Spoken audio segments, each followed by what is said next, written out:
క్రీస్తునందు ప్రేమనటువంటి దేవుని బిడలారా, మొదటగా దేవాతి దేవునికి నా హృదయపూర్వక వందనములు తెలియజేస్తున్నాను. సమయం ఇచ్చినటువంటి అయ్యగారికి కూడా నా వందనాలు తెలియజేస్తున్నాను. చేరేచ్చినటువంటి మీ అందరికీ నా వందనములు తెలియజేస్తున్నాను. ఏపీ పనిలోని 2వ ఆదివారమునకు ఏర్పాటు చేయబడినటువంటి లేఖన భాగాలు మనం చదువుకున్నామండి. మరి రోమా పత్రిక 12వ అధ్యాయము 6 నుండి 16 వచనాలు మనం చదువుకునేనాము. సువార్త పాఠ్య భాగము యోహాను సువార్త 2వ అధ్యాయము 1 నుంచి 11 వచనాలు మనము చదువుకుని ఉన్నాము. ఈనాటి అంశము ఆదిత్యము ఇచ్చుట ద్వారా ఆశీర్వాదములు పొందుకుంటాం. ఈరోజు మన అంశము ఆదిత్యము ఇచ్చుట ద్వారా ఆశీర్వాదము.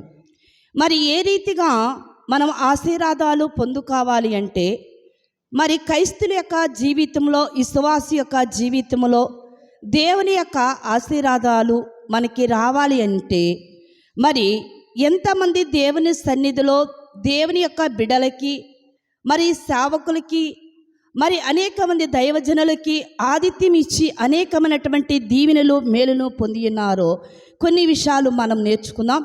మరి ఇక్కడ 2 విషయాలు మనం నేర్చుకుందాం. మొదటిది, ఆతిథ్యము శ్రద్ధగా ఇచ్చు చూడుడి అంటున్నాడు పౌలు గారు. ఆతిథ్యము శ్రద్ధగా ఇచ్చి చూడాలంట. రెండవది, ఆతిథ్యము ఇచ్చి ఆశీర్వాదాలు పొందుట.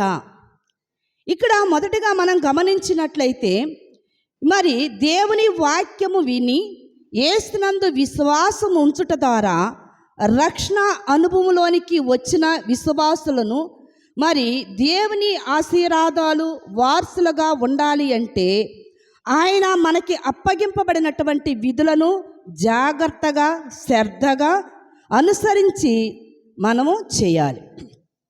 అపోస్తల కార్యముల గ్రంథంలో 16వ అధ్యాయంలో మనం చూస్తే, అక్కడ పౌలును శీలయు బంధింపబడినప్పుడు, చెరసాలలో వేయబడినప్పుడు, వారు గాయాలతో ఉండినప్పుడు, వారు బాగా ఇబ్బందికరమైనటువంటి పరిస్థితిలో, భయంకరమైనటువంటి పరిస్థితిలో, వారి శరీరం అంతా కూడా గాయాలతో, వాళ్ళ కాళ్ళు చేతులు కూడా మరి బండలతో బిగించబడి కదలేని పరిస్థితి. అలాంటి పరిస్థితిలో ఉన్నప్పటికీ కూడా దేవుని స్తుతించుట, దేవుని ఆరాధించుట వారు మానలేదు. అక్కడ ఒక గొప్ప మరి భయంకరమైనటువంటి భూకంపం కలిగింది. ఆ లేఖనాల్లో మనకి ఆ మాటలన్నీ కూడా చక్కగా మనకి పరిశుద్ధాత్మ దేవుడు రాయించి ఉన్నాడు. అక్కడ ఆ సంఘటన జరిగిన తర్వాత ఆ చెరసాల యొక్క నాయకుడు దేవుని కార్యమును చూసిన తర్వాత, దేవుని అద్భుతం చూసిన తర్వాత తనలా వచ్చినటువంటి మార్పు ఏంటి అంటే, అక్కడ ఉన్నటువంటి దేవుని బిడ్డలైనటువంటి వారిని వారి ఇంటికి తీసుకుని వెళ్ళి ఉన్నాడు. ఆ గొప్ప కార్యం చూసినప్పుడు, వాయినలో మార్పు వచ్చినప్పుడు, మారు మనసు కలిగినప్పుడు, మరి ఆ బిడ్డల గాయాలతో ఉండినప్పుడు మొదటగా వారి గాయాలని కట్టారు. అంటే వారికి ఉన్నటువంటి గాయాలని కట్టి వారిని తన ఇంటికి తీసుకెళ్ళి వారికి ఆతిథ్యం ఇచ్చినారు. అపోస్తల కార్యముల గ్రంథము 16వ అధ్యాయము 30 నుండి 34 వచనాలు చదువుకుందామండి.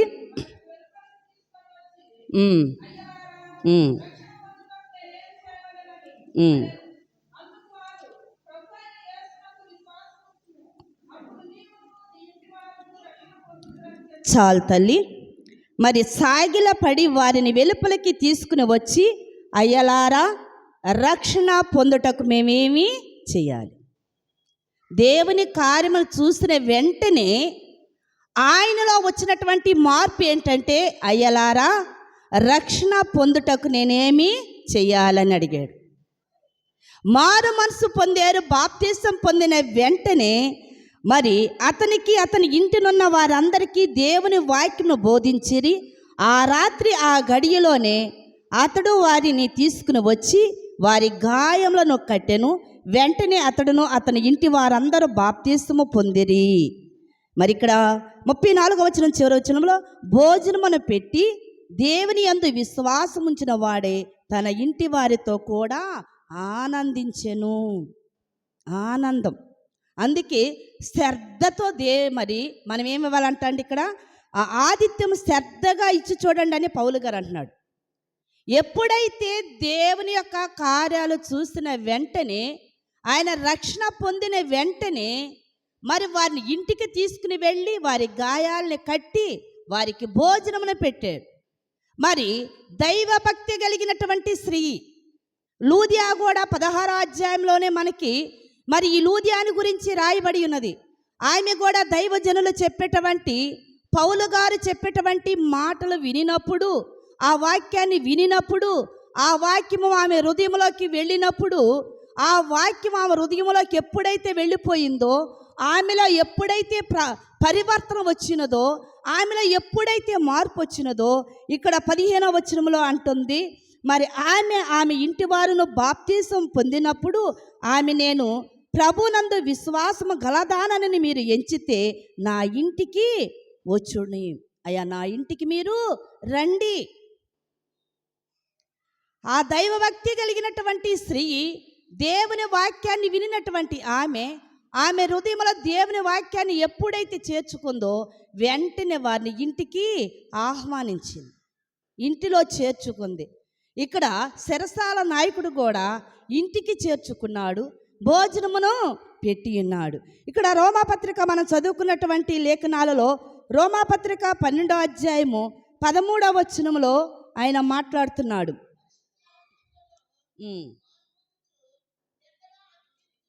చాలు తల్లి, ఎలా ఇవ్వాలంటండి? అందరు చెప్పండి ఒకసారి. శ్రద్ధగా. అంటే మనము కొంతమందికి ఆతిథ్యం ఇచ్చేటప్పుడు, కొందరిని మనం ఆహ్వానించినప్పుడు, దైవజనులే కావచ్చు, ఎవరైనా కావచ్చు, దైవజనులను మనం ప్రేమతో ఆహ్వానించినప్పుడు, వారు మన ఇంటికి వచ్చినప్పుడు, మన ఇంటిలో వారికి ప్రార్థన చేసిన తర్వాత మనము భోజనం పెడుతున్నప్పుడు ఎలా పెట్టాలండి? శ్రద్ధతో పెట్టాలంట. అంటే శ్రద్ధ కలిగి వారికి ప్రేమతో మనం పెట్టేది ఏదైనా సరే, అది మనం పెట్టేటువంటి ఈ భోజన పదార్థాలు ఏమైనా కావచ్చు, వాటిని ప్రేమతో మనం ఎప్పుడైతే వారికి ఇస్తామో అప్పుడు మనం దీవించబడతాము, ఆశీర్వదింపబడతామని ఇక్కడ దేవాతి దేవుడు మనకి తెలియజేస్తున్నాడు. యేసు కొండపైన బోధించినట్టుగా మరి ఇక్కడ అపోస్తలుడైనటువంటి పౌలు గారు కూడా రోమా సంఘానికి తెలియజేస్తున్నాడు. యేసుక్రీస్తు వారు కొండ మీద ప్రసంగం చేశాడు. ప్రసంగంతో పాటు వారికి భోజనాన్ని కూడా ప్రేమతో పెట్టాడు.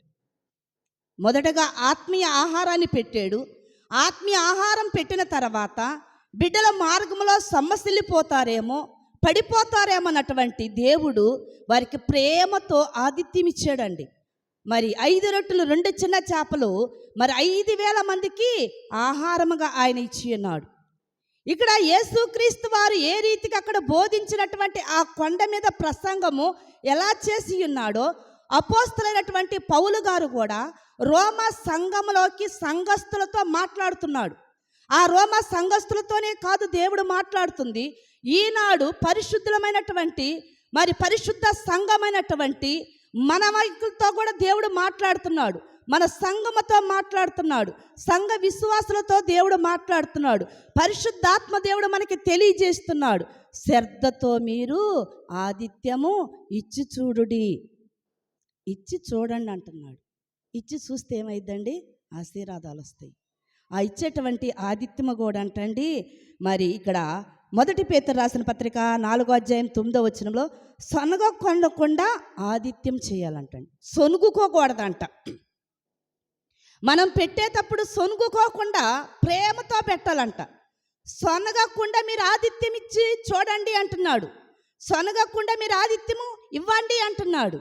మీరు గొనుక్కోవద్దు, సొనుక్కోవద్దు, ప్రేమపూర్వకంగా మీరు ఇవ్వండి. మనము పిలిచినటువంటి వారిని అబ్బా పెడదాములే కొందరు కదండి. అందుకే ఏప్రిల్కి రాసిన పత్రిక 13వ అధ్యాయం 2వ వచనంలో కూడా ఆతిథ్యము చేయుట మరువకుడి. కొందరు తెలియకనే, దేవదూతలని తెలియకనే ఆతిథ్యం ఇచ్చి అనేకమైనటువంటి దీవెనలను మేలును పొంది ఉన్నారని ఏప్రిల్కి రాసిన పత్రిక 13వ అధ్యాయంలో 2వ వచనంలో మరి దేవుడు మనకి తెలియజేస్తున్నాడు. మరి ఎందుకనగా శ్రద్ధగా మనము చేయాలి, సొనగకుండా మనం చేయాలి. మరవకుండా అన్నిటి యందు మనం ప్రేమ కలిగి చేయాలంటండి. కొందరు ఆతిథ్యం ఇచ్చేటప్పుడు కానీ, కొందరిని ఆహ్వానించేటప్పుడు కానీ వ్యక్తులను బట్టి గౌరవిస్తారు, హోదాను బట్టి గౌరవిస్తారు.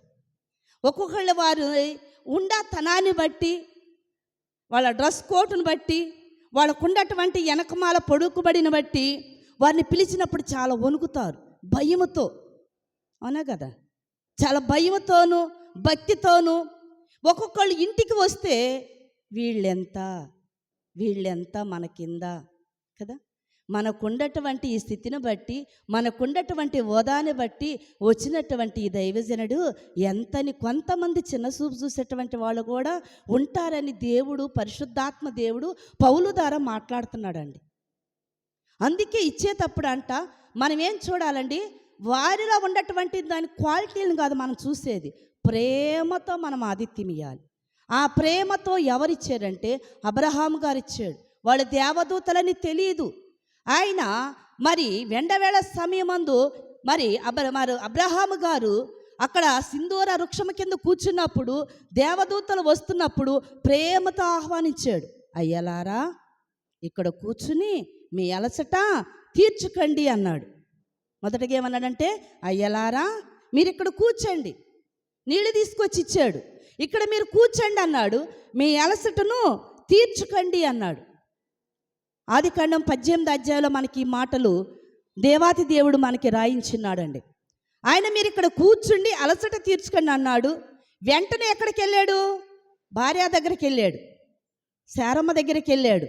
శారమ్మ దగ్గరికి వెళ్ళి, మన ఇంటికి అతిథులు వచ్చి ఉన్నారు, వారికి భోజనము పెట్టాలి, మనము విందు తయారు చేయాలి, నువ్వు గబగబా రొట్టెలు మాంసమును సిద్ధపరిచి తీసుకుని రమ్మన్నాడు.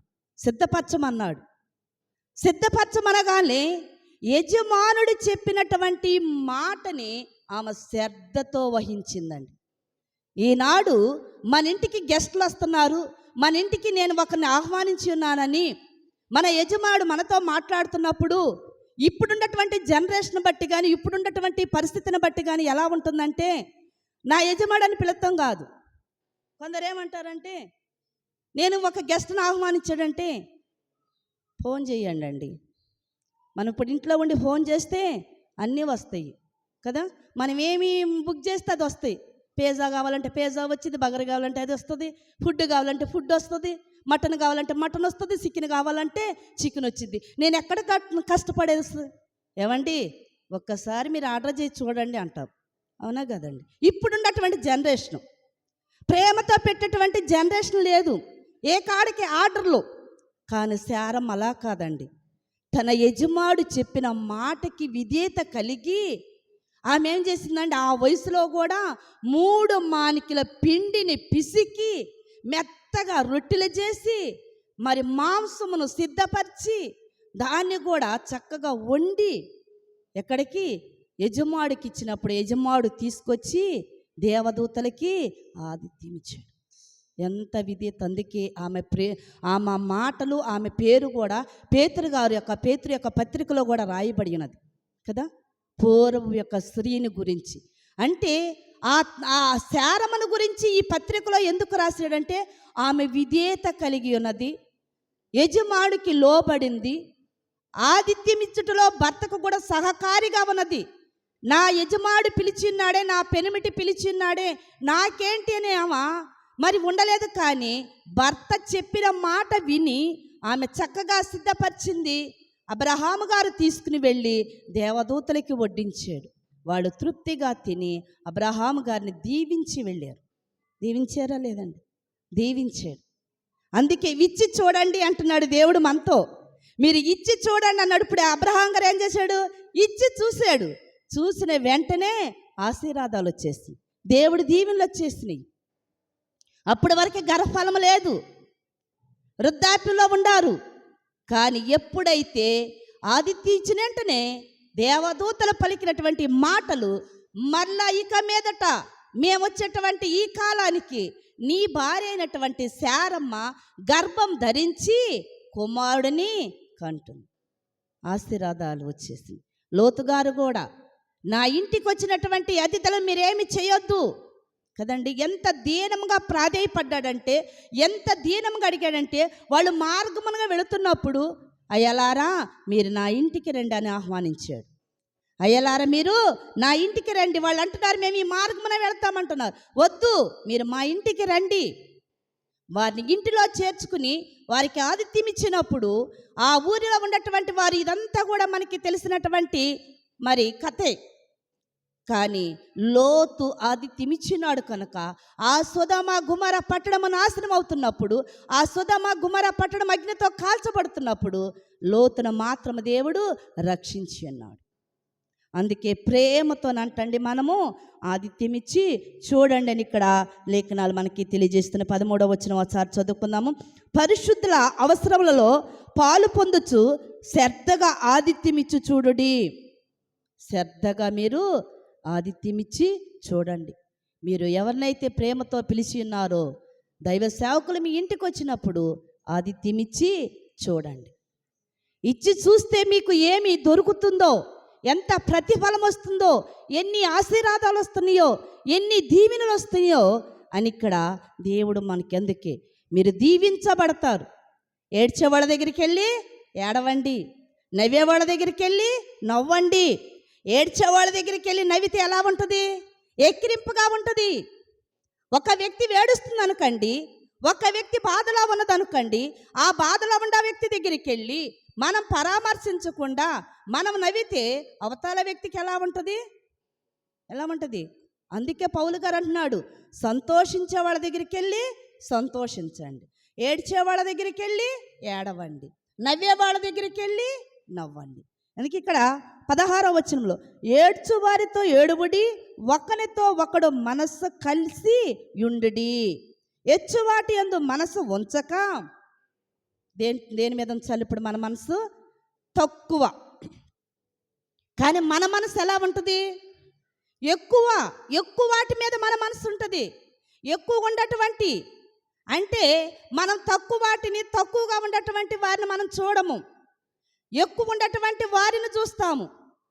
కానీ దేవుడు అందుకే తను తాను తగ్గించుకున్నవాడు హెచ్చించబడతాడు. తను తాను హెచ్చించుకున్నవాడు తగ్గించబడు. దేవుని సన్నిధిలో మనం తగ్గించుకుని ఉండాలి, దీన మనసు కలిగి ఉండాలి. ఎప్పుడైతే మనం తగ్గించుకుని ఉంటామో దేవుడు మనల్ని హెచ్చించేటువంటి వారుగా ఉంచుతాడు. మనం హెచ్చింపబడతాము. మరి మనం ఒకరిని చూసి అందుకే తగ్గించుకుని స్వభావం కలిగి ఒకరే మనస్సు ఒకళ్ళంట కలిసిపోవాలి.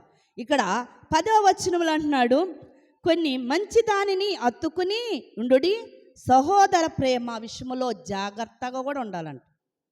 మంచిదాన్ని అత్తుకోవాలి, చెడ్డదాన్ని ఏం చేయాలండి? అసహించుకోవాలి.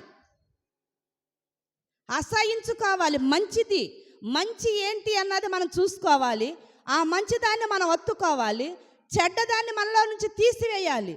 ఇది నాకు పనికి రాదు, పరిశుద్ధులకు తగదు, పరిశుద్ధులకి ఇది మంచిది కాదు అనుకున్న దాన్ని మనం తీసివేయాలని ఇక్కడ మనకి దేవుడు మాట్లాడుతున్నాడు. మొదటగా మనము ఆతిథ్యము మరి ఇచ్చి చూడమంటున్నాడు. రెండోది ఆతిథ్యం ఇచ్చి ఆశీర్వాదాలు పొందండి. మరి పత్రికా పాఠ్యభాగంలో అపోస్తలులైనటువంటి పౌలు గారు ప్రేమతో మీరు ఆతిథ్యం ఇవ్వండి, శ్రద్ధతో మీరు ఆతిథ్యం ఇచ్చి చూడండి, ఆశీర్వాదాలు పొందుతారు. అబ్రహాము గారు ఇచ్చిన్నాడు, లోతు గారు ఇచ్చిన్నాడు, మరి వాళ్ళు దీవించబడ్డారు, ఆశీర్వదింపబడ్డారు. ఇక్కడ కానాన్ అనేటువంటి ఊరిలో వివాహం జరుగుతుందండి. కానాన్ అనేటువంటి ఊరిలో వివాహం జరుగుతున్నటువంటి సమయంలో యేసుక్రీస్తు వారిని, యేసుక్రీస్తుతో పాటు ఉన్నటువంటి శిశువులను వారి తల్లిగారు కూడా మరి ఆ వివాహానికి వచ్చి ఉన్నారు, అంటే ఆహ్వానించి ఉన్నారు. మన కుటుంబాల్లో కూడా వివాహాలు జరుగుతున్నటువంటి సమయాలలో మరి పెళ్లి కార్డులు కొట్టించినప్పుడు మనమేమి కింద ఇస్తాం కదా, మిమ్మల్ని అందరిని కూడా ప్రేమతో మేము ఆహ్వానిస్తున్నాం, మీరు అందరూ వచ్చి మా వధూవరులను ఆశీర్వదించి మేమిచ్చేటువంటి విందుని స్వీకరించి వెళ్ళండి అంటాం. ఇక్కడ కానాని విందులో కూడా యేసుక్రీస్తు వారిని ఆహ్వానించి ఉన్నారు కనుక, యేసుక్రీస్తు వారిని పిలిచారు కనుక, మరి యేసుక్రీస్తు వారు దైవజనుడుగా ఆ ఇంటికి వచ్చినాడు. మరి యేసు మరి ఇక్కడ కానా అనేటువంటి ఊరిలో వివాహము యేసయ్య ఆహ్వానించబడి ఉన్నాడు. మరి ఆహ్వానించబడినప్పుడు అక్కడ ఒక కొరత జరిగింది. యేసయ్య అక్కడ ఉన్నాడు కాబట్టి ఆ కొరతని పూడ్చాడు, తీర్చేశాడు. ఎందుకు తీర్చాడంటే అక్కడ ఉన్నటువంటి కొరత ఆయనకి తెలుసు. యేసయ్యని ఆహ్వానించారు. ఇప్పుడు మనము కూడా మన హృదయంలోకి యేసయ్యని ఆహ్వానించాలి. మన కుటుంబంలోకి దైవజనులను ఆహ్వానించాలి. దైవజనులను ఎప్పుడైతే మన గృహంలోకి ఆహ్వానిస్తామో, ఎప్పుడైతే ప్రేమతో మనము ఆతిథ్యం ఇస్తామో, దేవుడు మనల్ని దీవిస్తాడు. ఎవరి ద్వారా దీవించబడుతుంది? దైవ సేవకులు నీ ఇంటిలోకి వచ్చినప్పుడు, నువ్వు పెట్టినటువంటి ఆ భోజనం తినినప్పుడు ప్రతి దైవజనుడు ఏం చేస్తాడమ్మా? అయా, వీళ్ళు ఇచ్చినటువంటి ఆతిథ్యము నేను స్వీకరించి ఈ కుటుంబానికి శుభమని చెప్పి నేను వెళుతున్నాను అంటాడు. దాని ద్వారా మనకి ఆశీర్వాదాలు వస్తాయి. అందుకే పెండ్లి పత్రికలో కూడా మనం అలా రాస్తాం. ఈ పెండ్లికి యేసయ్య వచ్చాడు కనుక అక్కడ గొప్ప కార్యం జరిగింది. ఎన్నడ తాగని, ఎన్నడు రుచి చూడండి, ఎప్పుడు చిక్కదనం లేనిది. మనమిచ్చే ద్రాక్షారసం ఎలా ఉంటుంది? పలసగా ఉంటుంది, అంత రుచి ఉండదు, అంత చిక్కదనం ఉండదు. కానీ ఇక్కడ నీళ్లు మాత్రమే పోయబడ్డాయి. ఆ బాణలో నీళ్లు మాత్రం పోయబడ్డాయి. ఆ చిక్కదనం ఎలా వచ్చింది? ఆ రుచి ఎలా వచ్చినది? ఆ మధురం ఎలా వచ్చింది? యేసయ్య మాటతో వచ్చిందండి. ఆ నీళ్ళకి యేసయ్య మాట సెలవిచ్చాడు కనుక ఆ నీళ్ళు ఎలా అయినాయి? మధురముగా మారిపోయింది. ఆనాడు ఎలీషా కూడా, అయా ఇది చేదైపోయింది, మనుషులు తింటే చనిపోతారేమన్నప్పుడు దేవుని మాటకు లోబడ్డాడు కనుక ఆ చేదు కూరను కూడా మధురంగా మార్చగలిగాడు. చేదును కూడా మధురంగా మార్చబడింది. ఇక్కడ నయోమి కూడా అంటది, ఒకప్పుడు నేను సమృద్ధి గలదానని వెళ్ళాను, ఇప్పుడు రిక్తిగా దళంగా వచ్చాను. నన్ను నయోమి అనొద్దు, నయోమి అంటే సమృద్ధి గలదానని, ఇప్పుడు నన్ను మారా అని పిలవండి. మారా అంటే చేదని అర్థం. ఒకప్పుడు నేను సమృద్ధిగానే వెళ్ళాను, ఇప్పుడు రిక్తురాలుగా వచ్చాను కనుక ఆ పేరు నాకు తగదు కనుక నన్ను మారా అని అంటుంది. కానీ దేవుడు మధురానిగా మారుస్తాడు. ఆ మారానే మధురంగా మార్చిన దేవుడు, ఆ చేదును మధురంగా మార్చిన దేవుడు, నా జీవితంలో దేవుడు మధురాన్ని మన జీవితాలు అద్భుతాలు చేస్తానికి ఆయన సిద్ధంగా ఉన్నాడు. మనం దైవ సేవకుల్ని ఆహ్వానించాలి. ఎప్పుడైతే ఆహ్వానిస్తామో మన జీవితాల్లో గొప్ప కార్యాలు జరుగుతాయి. ఆదికాండము 18వ అధ్యాయము 10వ వచనం ఒకసారి చదువుకుందామండి. ఆదికాండము 18వ అధ్యాయము 10వ వచనం.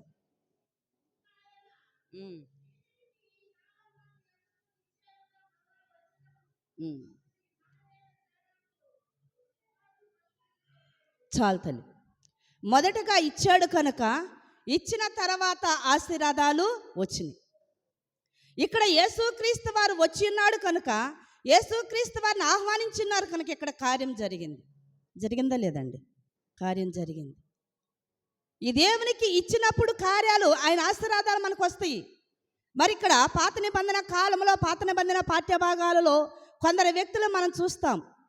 మరి గనురాలైనటువంటి ఈ స్త్రీని చూస్తాము. మరి ఎలీషా భక్తుడికి తన ఇంట చేర్చుకున్నప్పుడు 2వ రాజుల గ్రంథము 4వ అధ్యాయము 14-15 వచనాలు ఒకసారి చదువుకుందాం.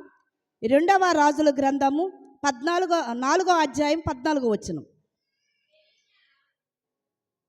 చదవమ్మా.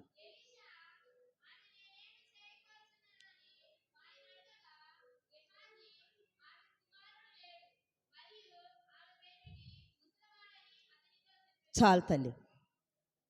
మొదటగా ఏం చేసింది? ఏమి ఆశించలేదు. ఆ దైవజనుడు ఆ ఊరిలోకి వస్తున్నాడని తెలుసుకుంది. మొదటగా ఆమె దైవజనుడు ఇంటిలోకి ఆ ఊరికి వస్తున్నాడని తెలుసుకుంది.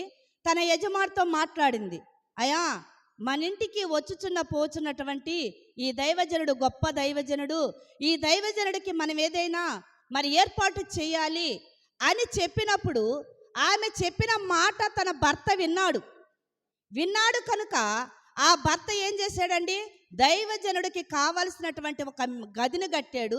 ఆ గదిలో ఒక మంచము, ఒక పీట, ఒక బల్ల, ఆయనకు కావలసిన అన్ని సామాగ్రి మొత్తము కూడా ఏర్పాటు చేసి ఉన్నాడు. మరి ఆ దైవజనుడు వస్తున్నప్పుడు వెళుతున్నప్పుడు ఆ ఇంటిలోకి వచ్చినప్పుడు దైవజనుడు మరి తన దగ్గర ఉన్నటువంటి సేవకుని అడుగుతున్నాడు, వీళ్ళకి ఏమి కావాలి, నేనేమి చెయ్యాలని అడుగుతున్నాడు.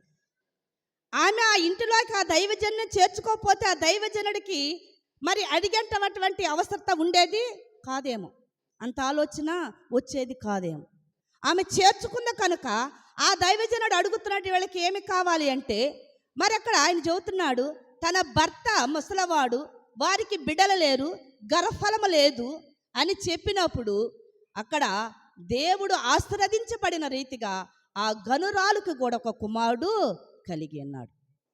అందుకే ఆమె ఆతిథ్యం ఇచ్చినది కనుక ఆమెకున్నటువంటి కొరతను దేవుడు తీర్చాడు, ఆమెని ఆశీర్వదించాడు.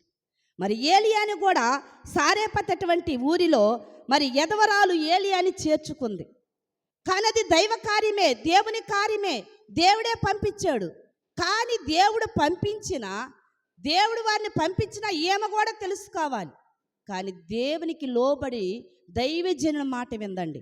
మనం చాలా జాగ్రత్తగా ఆలోచన చేయాలి. వచ్చిండు చాలామంది ఎదవరాలు ఉన్నారు, కానీ దేవుడు ఇక్కడికి పంపించాడు. పంపించినప్పుడు ఆయన మాట్లాడుతున్నాడు. ముందు నీళ్ళు అడిగాడు, ఆయన నీళ్ళు తీసుకురాబోయింది. తర్వాత ఒక రొట్టెను నాకు ఇయ్యమని అడిగాడు.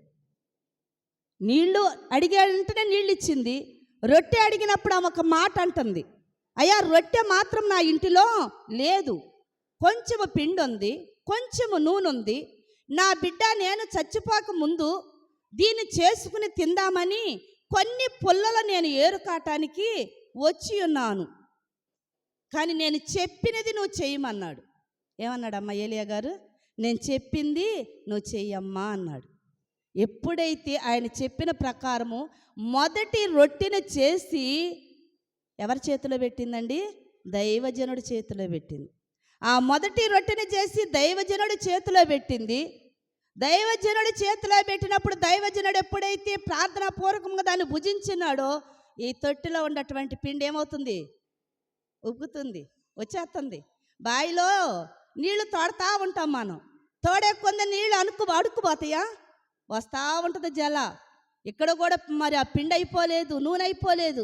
3.5 సంవత్సరాలు ఆమె ఏం చెప్పిందో మొదటగా, ఇంత పిండే ఉందయ్యా, ఇంత నూనె ఉందయ్యా. మనం వచ్చి అమ్మా నాకు ఆకలి అవుతుంది, ఒక రొట్టెని చేసి అమ్మని పాస్టర్ గారు ఊరెళ్ళింది అమ్మని పాస్టర్ గారు వచ్చాడు అనుకో, ఏది పాస్టర్ గారు ఉందే కొద్దిగా అయితే నీకేం పెట్టేది. కానీ ఆమె అలా అనలేదు. మొదటగా దైవజనుడికి ఇచ్చింది. నేను చిన్న ఉదాహరణ చేతి, ఇది రియల్గా జరిగినటువంటి స్టోరీ. విజయవాడలో వంగవీటి మోహన రంగ అన్నటువంటి ఒక ఆయన చంపినప్పుడు కర్పీ పెట్టారు. ఆ కర్పీ పెట్టినప్పుడు ఎవ్వరు కూడా బయటికి రావటానికి వీలు లేనటువంటి పరిస్థితి, భయంకరంగా కర్పీ పెట్టారు. అప్పుడు చాలా గొడవలు, దగ్గర మాకు కూడా మరి గొడవలు కూడా అయినాయి, మా ప్రాంతంలో కూడా. అలాంటి భయంకరమైనటువంటి విజయవాడ మొత్తం కూడా కర్పీ పెట్టినప్పుడు ఉండవాళ్ళు అయితే ముందుగానే వాటిని సమకూర్చుకుంటారు తినటానికి, ఏదైనా భోజనాలు కానీ మరి ఐటమ్స్ అన్నీ కానీ సరుకులు కానీ. కానీ లేనటువంటి వారి పరిస్థితి ఎలా ఉంటుంది? 3 రోజుల వరకు ఉంటాయండి, లేదా ఒక వారం ఉంటుంది. వారం దాటిన తర్వాత మన ఇంటిలో ఏమి కూడా ఉండవు. ఒక ఆ అవ్వకు ఒక మనవడు ఉన్నాడంట. ఆ బిడ్డ ఆకలి అవుతుంది, అవ్వ నాకు అన్నం పెట్టు అంటున్నాడంట. ఈ అవ్వకి ఏమి చేయాలో అర్థమగాక ఆమె ఆ గది తలుపులు వేసుకుని ప్రార్థన చేస్తుందంట. ప్రార్థన చేస్తుంటే ఈ బిడ్డ అంట మాటికి వెళ్ళి అవ్వ నాకు ఆకలి అవుతుంది అవ్వ, అన్నం పెట్టు అవ్వ అంటున్నాడంట. ఆమె ఏం చెప్పాలో తెలియక అందంట, ఏలియాకి కాకులు ఆహారం తీసుకొచ్చినాయి కదా నాన్న, మనకు కూడా కాకులు ఆహారం తీసుకొస్తాయి, నువ్వు చూస్తా ఉండు అందంట. అని ఈ మా అమ్మ ప్రార్థన చేసుకుంటూనే ఉంటుందంట. ఈ బిడ్డ అంట మాటికి తలుపు తీస్తున్నాడంట, బయటికి వెళ్తున్నాడంట, ఇటు అటు చూసి పైన చూస్తున్నాడంట. అక్కడ ఉన్నటువంటి పోలీస్ ఆయన గమనిస్తున్నాడంట. ఏంటి ఇంటిలో నుండి ఈ పిల్లవాడు మాత్రం బయటకు వస్తున్నాడు, అటు చూస్తున్నాడు, ఇటు చూస్తున్నాడు, పై ఎంక చూస్తున్నాడు, ఒకవేళ ఇంటిలో ఏమైనా మందు సామాన్లు ఏమైనా ఉండయా, లేతే ఏమైనా జరుగుతుందా ఏంటి అసలు? కానీ ఆ వ్యక్తి అంట ఆ బిడ్డ 2 సార్లు రావటము వెళతము చూశాడంట. 3వసారి ఈ బిడ్డ వచ్చినప్పుడు అంటే ఆ బిడ్డను పట్టుకుని, ఏంట్రా నువ్వు మాటికి బయటకు వచ్చి చూస్తున్నావు, అసలు మీ ఇంటిలో ఏమి జరుగుతుంది నాకు చెప్పరా అన్నాడంట. అప్పుడు ఈ చిన్నపిల్లవాడు అన్నాడంట, అయ్యా నాకు ఆకలేస్తుంది, మా అవ్వేమో ప్రార్థన చేస్తుంది, కాకులు ఆహారం తెస్తాయని నాకు చెప్పింది, అందుకే కాయకొచ్చి మాకు ఆహారం ఇచ్చిద్దని నేను బయటకు వచ్చి చూస్తున్నానయ్యా అని చెప్పాడంట. అప్పుడు ఆ పోలీసు ఆయనకి మనసు కరిగి, పోలీసు వాళ్ళు వెళ్తే ఎవరైనా కొట్టుదేస్తారు, ఎవరైనా కూడా సరుకులు ఇస్తారు. ఆయన గబగబా వెళ్ళి సరుకులు తీసుకుని, ఆహారాన్ని తీసుకుని గబగబా మళ్ళీ ఇంటి ముందుకు వచ్చి ఆ డోరు కొట్టినప్పుడు ఈ బిడ్డ బయటకు వచ్చాడంట. అప్పుడు ఆ పోలీస్ ఆయన అన్నాడంట, ఆ కాకి వచ్చిద్దో లేదో నాకు తెలియదు, కానీ ఈ కాకి బట్టలు వేసుకుని నేను వచ్చేనయ్యా, నీకు ఇస్తున్నాను, వీటిని తీసుకో అన్నాడంట. ఆ కాకి వచ్చిద్దో నాకైతే తెలియదు, కానీ ఈ కాకి బట్టలు వేసుకున్నా నేను మాత్రం వచ్చాను. ఎందుకంటే ఆ పోలీసు కూడా దేవుని గుర్తెరిగిన బిడ్డ, ఆయన కూడా క్రిస్టియన్స్. అందుకే దేవుని కార్యాలు ఎలా ఉంటాయి అంటే, మనం ఇస్తే దేవుడు మనకి ఇస్తాడండి. అందుకే ఇచ్చి చూడమంటున్నాడు దేవుడు. మరి ఇచ్చి చూడండి మీకు. మరి యేసుక్రీస్తు వారు కూడా మరి మత్తయి సువార్త 10వ అధ్యాయము 40వ వచనంలో అంటున్నాడు, మరి ఇక్కడ అల్పులైన వారిని మీ ఇంట చేర్చుకండి, అల్పులైనటువంటి వారిని మీ ఇంట చేర్చుకండి అని ఇక్కడ ఆయన తెలియజేస్తున్నాడు. మరి మత్తయి సువార్త 25వ అధ్యాయం 34వ వచనంలో కూడా ఒకసారి చదువుదాం. మత్తయి సువార్త 25వ అధ్యాయం 34వ వచనం.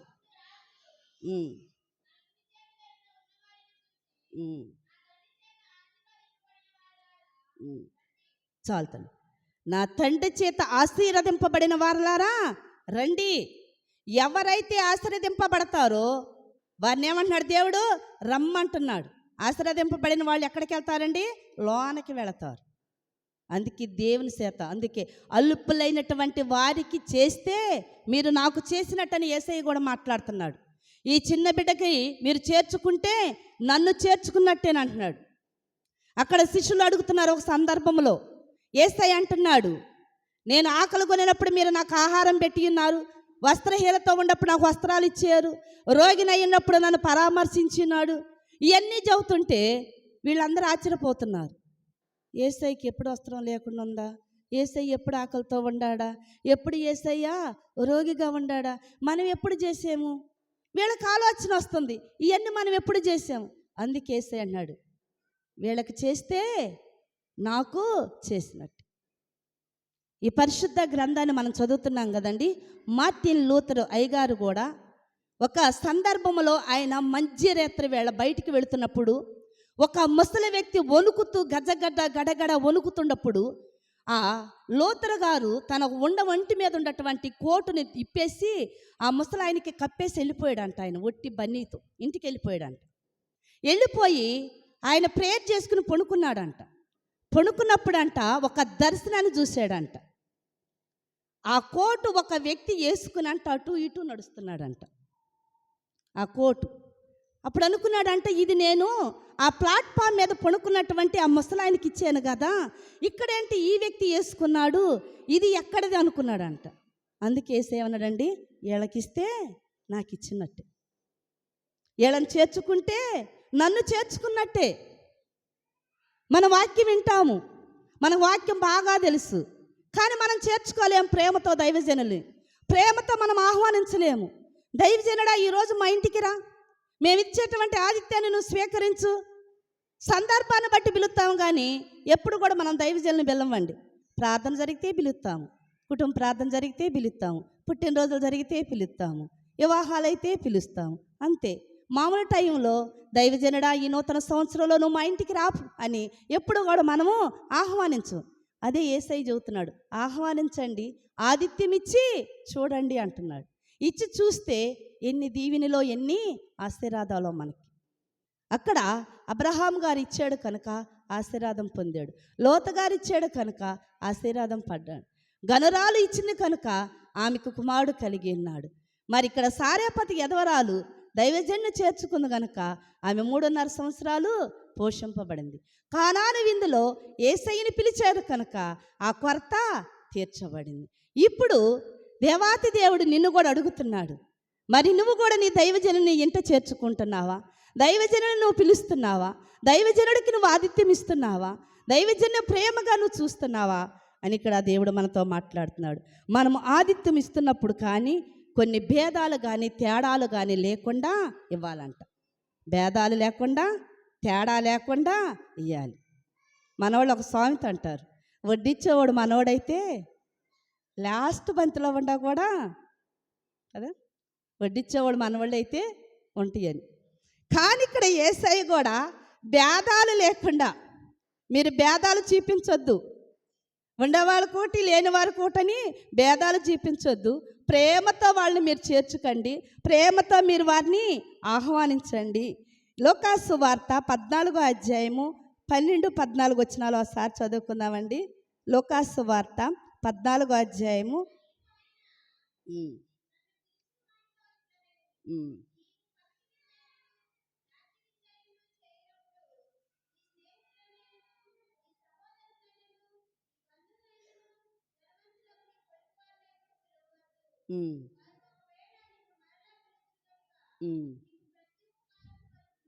చాలమ్మ కదండి.